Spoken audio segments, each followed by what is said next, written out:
বৈষম্য বিরোধী ছাত্র আন্দোলনে হত্যাকাণ্ডের ঘটনা তদন্তে জাতিসংঘের ফ্যাক্ট ফাইন্ডিং মিশনকে সব ধরনের সহায়তা করা হবে বলে জানিয়েছেন পররাষ্ট্র উপদেষ্টা মোহাম্মদ তৌহিদ হোসেন।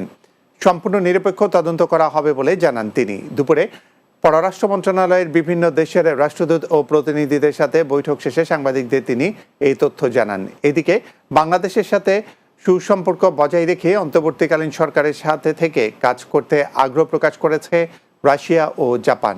বিস্তারিত জানাচ্ছেন অর্ণব নাসির।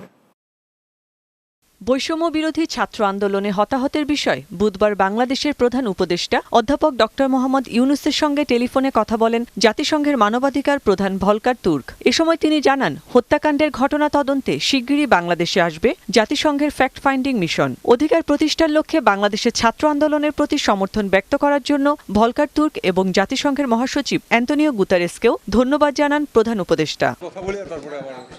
এরপরই বৃহস্পতিবার সকালে পররাষ্ট্র উপদেষ্টা মোহাম্মদ তৌহিদ হোসেনের সঙ্গে সাক্ষাৎ করতে আসেন জাতিসংঘের আবাসিক সমন্বয়কারী গোয়েন লুইস। পরে সাংবাদিকদের গোয়েন লুইস জানান, স্বাধীনভাবে কাজ করবে ফ্যাক্ট ফাইন্ডিং মিশন। নিরপেক্ষ তদন্ত হবে বলেও আশাবাদী তিনি। I think it was a very cordial meeting, very positive first meeting. And obviously, we agreed to work very closely in the coming days on the priorities that are set by the new interim government.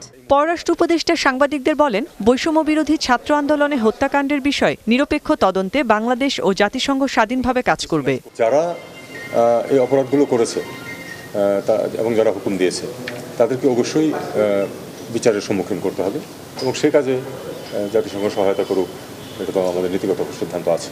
কারণ এই সরকারও চায় যে একটা transparent একটা investigation হোক এবং তার ভিত্তিতে আইনগত ব্যবস্থা নিয়ে শাস্তি দেওয়া হোক। এদিকে অন্তর্বর্তী সরকারের পররাষ্ট্র উপদেষ্টার সঙ্গে সৌজন্য সাক্ষাৎ করতে আসেন রাশিয়ার ও জাপানের রাষ্ট্রদূত। বাংলাদেশের সঙ্গে সবসময় বন্ধু রাষ্ট্র হিসেবে কাজ করার কথা জানান তারা। পাশাপাশি অতীতের মতো বাংলাদেশের সাথে সুসম্পর্ক বজায় রেখে অন্তর্বর্তীকালীন সরকারের সাথে কাজ করতে আগ্রহী বলেও জানান এসব কূটনীতিকরা।